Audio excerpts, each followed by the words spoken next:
Hi guys, I'm in Germany with Bugatti for the Nürburgring 24-hour race, but we're going to be taking a look at the Veyron Super Sport. Not just any Super Sport, this is a WRE, the very one that set the top speed record run. And we're going to go out with Andy Wallace at the wheel, official Bugatti driver and former Le Mans winner. He's going to talk a little bit about the car.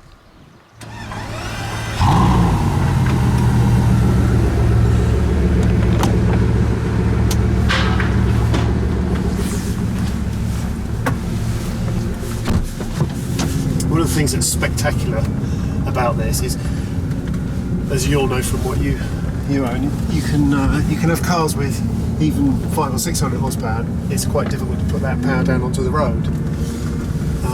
And what is staggering about this, once the tyres have got a little bit of temperature in, if the road surface is quite smooth, second gear is a complete no-brainer. You can get all 1500 newton meters on the road without any electronic intervention, and that obviously that's what produces the acceleration, but no wheel spin issues, nothing. Now if you find a really billiard table piece of road and it's a nice warm day, even first gear will hook up without any wheel spin. Yeah, which is pretty staggering. I do a lot of test drives in the rain with customers from Molsheim, and second gear, again on a smooth piece of road, second gear will hook up in the wet without any slip. Wow. Which is pretty staggering. Yeah. Think about quite how much power it's putting down. Yeah, that's your 1500 newton meters, which is 1106 foot-pounds for people who are watching in black and white. That's a lot. You won't notice on the road because you haven't got enough time to look, but you see you've got a power gauge on the left. A couple of times when we've been to racetracks and we've had time to look, and this afternoon we can look, you'll see 1200 horsepower, and then after you've done the gear shift, the power only goes down to about 11 and then immediately back to 12 again. So the whole straight you sit between 11 and 1200 horsepower, and that's the difference again between this engine and some of the others, where after shifting you've lost probably 20% of your power or more. Okay. So it's relentless. You just get pinned to the back of the seat, and basically until you give up and lift off, which is a great feeling.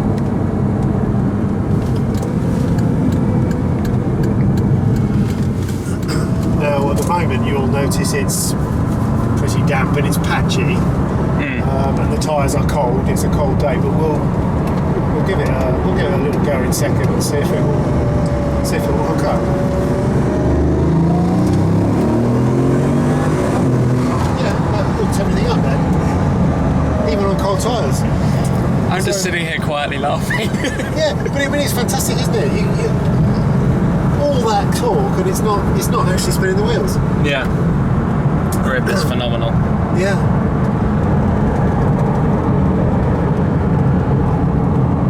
When you've got something this powerful, I know you get a lot of people with some bravado. Oh, I like the cars that are all sliding all over the place, but to be fair, I'd much prefer something that's going to look after you. Yeah. And you can use the performance in safety. I'm sort of doing that slow thing of the little pinch of, I'm in a Super Sport and there's a Vitesse WRC in front of us. Lovely, isn't it? This is quite cool.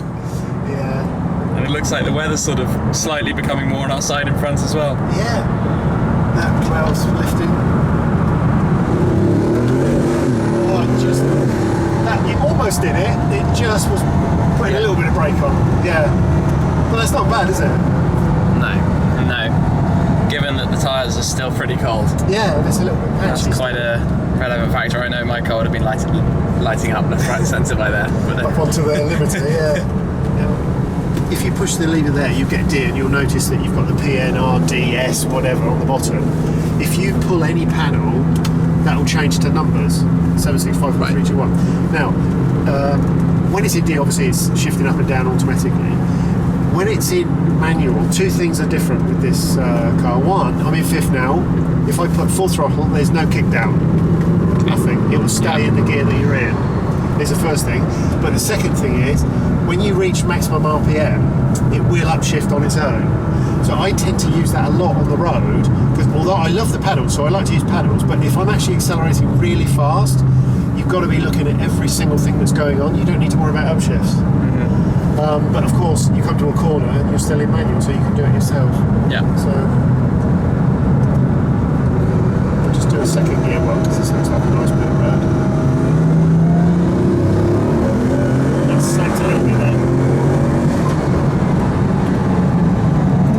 Well, the reason it's pulling at the moment, tyres are still cool, so it's just beginning to lock the wheels, but only just marginally. That's why it pulls. As soon as everything's warm, it doesn't pull at all. To cope with all that torque, obviously the gearbox and the gears are enormous. And usually you would associate enormous gears with a bit of a cumbersome gear change, because there's so much many moving parts. But it's 100 millisecond shifts, and every single one up and down is perfect. Yeah. That's quite an achievement, I would say. Certainly feels pretty smooth. Yeah, it's incredible. And you were saying that I didn't know that the gearbox is right in here. Under your elbow. Yeah. That's why there's such a wide transmission tunnel. That's it. Yeah. I've never ever seen that before, and it just makes perfect sense for weight distribution.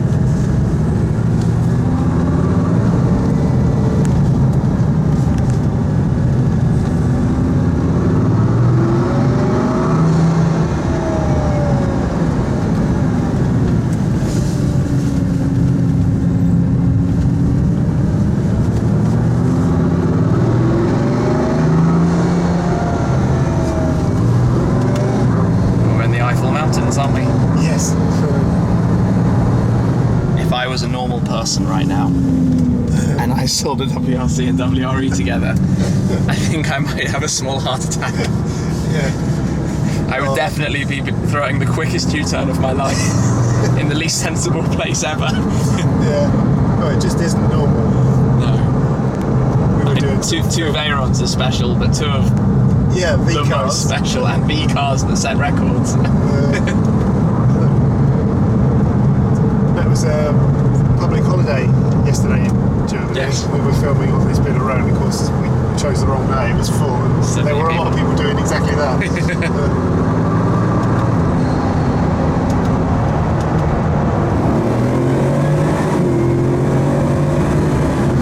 It feels so effortless. Yeah. It just wafts up to high speed numbers Fairly quickly, and you're not revving the snot out of it either. Yeah.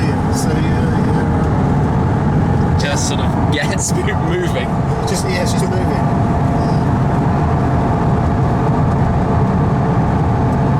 It's staggering.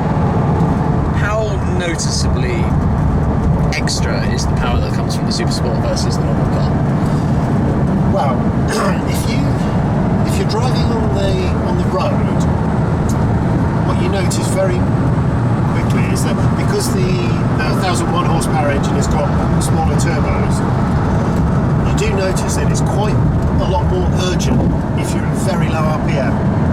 Okay. Not that this is lacking. No.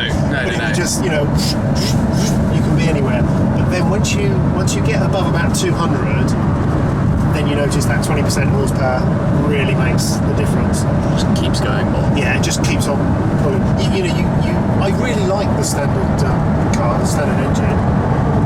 And you can almost think that's it, that's what I made up now. And then you jump in this, and you get a straight bit of oh no, actually, yeah, okay. Yeah, it's a funny thing, isn't it? I mean, I guess 20% is quite a lot.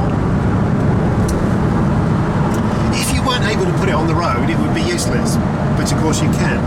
So, Yeah. well, I was going to say, we're doing just over 100 Ks, and it's really, really quiet. It's just burbling along, you can almost forget what you're set in. That's one of the most remarkable things still to this day, is that you can have that power available, but still when you're just cruising like this in a line of cars, It's very bearable. very. You can speak incredibly softly, there's no... Yeah. I mean, that's... I was going to say, the other thing too is the body roll is very much under control. You can corner quite hard. It's very hard looking at the horizon to see any body roll at all. But usually the penalty for that is a harsh ride, which of course you don't have. No. So it's quite remarkable. It's one of the reasons the car is, I guess, so popular amongst people who want the ultimate luxury but still want to drive it all the time. Yeah, that's it. Yeah, makes sense. I suppose if you're producing something that's pretty much money no object, you should arrive at the best solution.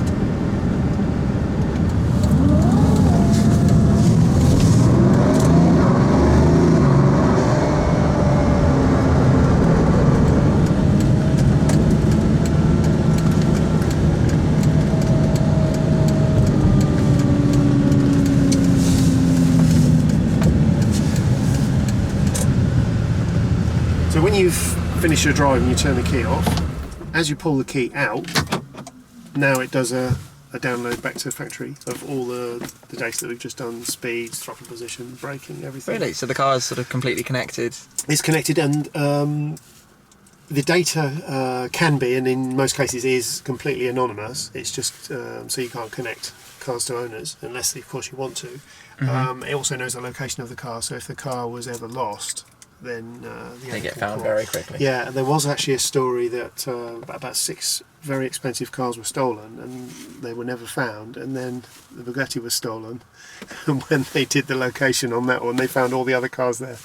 Oh really? So that's very cool. That's interesting. But yeah, so and you pull this out, and this is quite interesting because we do, of course, we have dealers all over the world, but we also have our flying doctors, and they can fly out to you and rectify any problem you might have.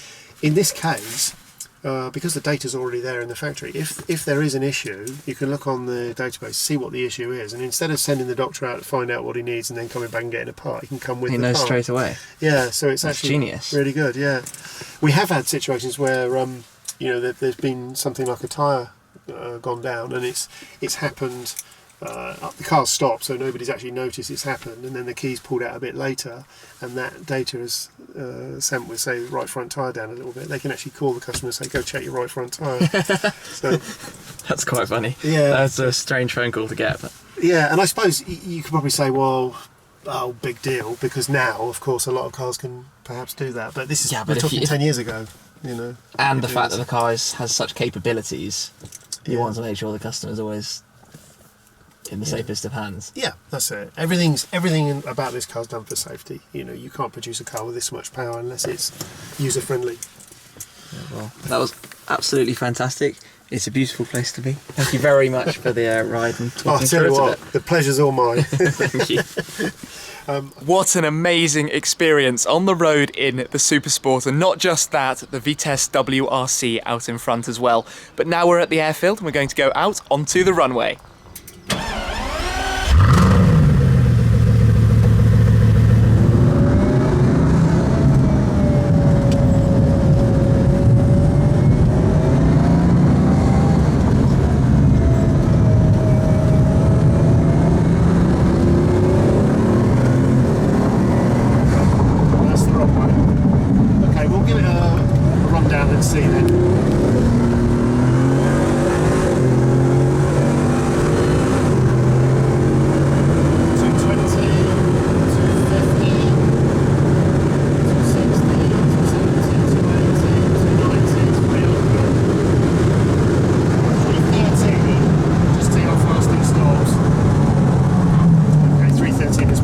So you'll easily clear 200.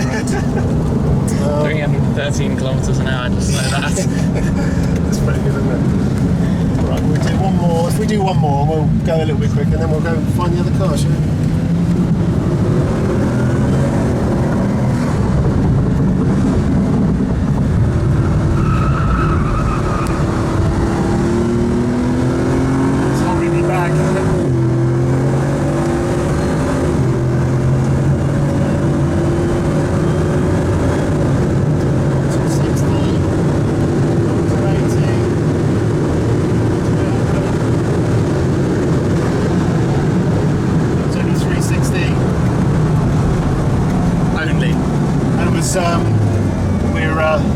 It's 1.7 k's long, just over a mile. You've got to come onto that a bit quicker to do it.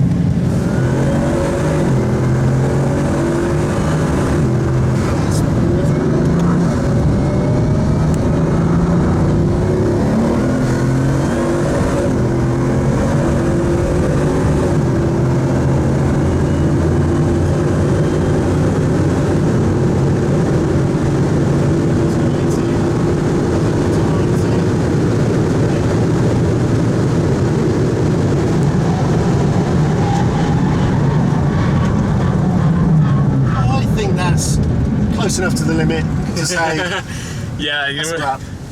nicely timed. I saw 318. Okay, 380 kilometers per hour. It's not enough, is it? It'll do. That's fantastically fast for how short of a period of space that is. I mean, the acceleration portion is just under a mile a bit there. Yeah, well, yeah. Must be 0.8 of a mile, 0.9 of a mile or something before you put the brakes on. Yeah. Wow.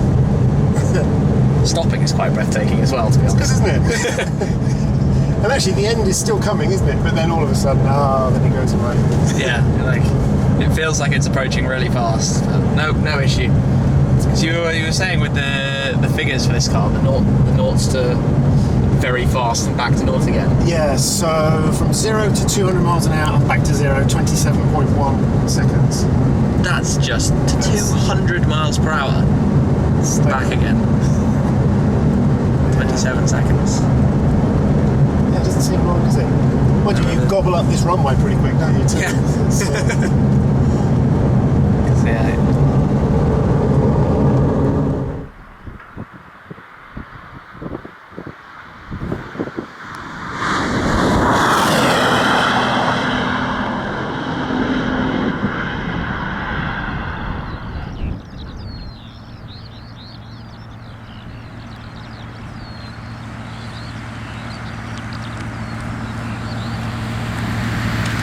Okay, now that was a spectacular experience. Over 300 kilometers per hour in the Bugatti Veyron Super Sport.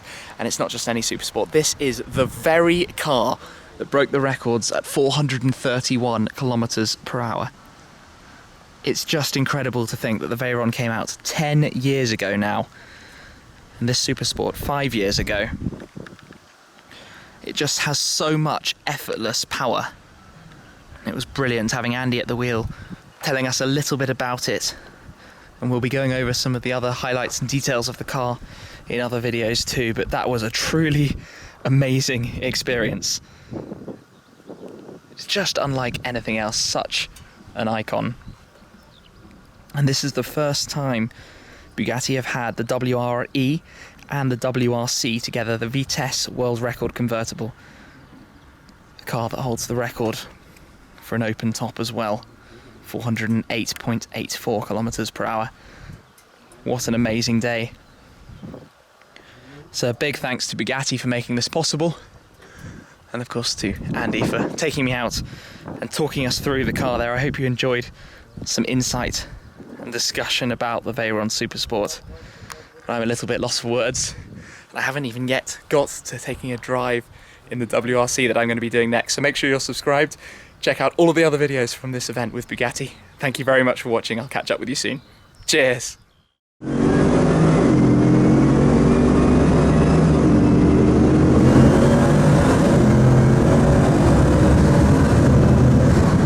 Allows the rear of the panel to be lifted up and then the front pulled out. There are some pins on the front.